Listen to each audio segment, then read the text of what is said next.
আরে ভাই তোমরা কি করছো? আমরা এই ড্রেন বসে করছি, যেহেতু সব পাড়ায় জল জমে গেছে, বিশাল ভারী ছিলাম, ঠিক আছে, উঁচু করা যাচ্ছে না, লোকজনও কম এসছে, তাই 4 জন মিলে উল্টি করে ফেলছি, ঠিক আছে।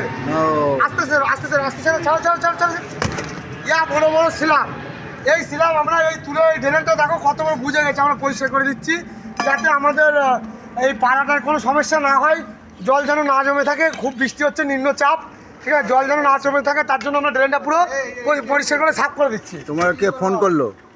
আমাকে কেউ ফোন করেনি, এগুলো তো আমাদের নিজেদের দায়িত্ব, এগুলো দেখা তো আমাদের কর্তব্য এবং দায়িত্বের মধ্যে পড়ে, যেহেতু আমরা এখানে কাজ করছি। আমাদের কালকে লরি ঢুকাতে যে এখানে স্ল্যাবটা ভেঙে গেছে, ফোন করার কী আছে, এগুলো তো আমাদের দেখে নিতে হবে, নাহলে কাজ করে কী লাভ। তিনি যে পয়সাটা দিচ্ছে, আমাদের তো এগুলো দেখভাল করে কাজ করতে হবে। যাই হোক, এই ড্রেনটা পুরো বোঝা হয়ে গেছে, আমরা কোদাল নেশা করে এই ড্রেনটাকে পুরো পারফেক্ট করে পরিষ্কার করে দেবো। হ্যাঁ, এবং জল এবং হুড়ুর করে জল যাচ্ছে, ড্রেনটা এই স্ল্যাবের জন্য জলটা যাচ্ছিল না। এখনকার ভিডিও এই পর্যন্তই, পরবর্তীতে আমরা দুপুরেই তুলে ধরবো।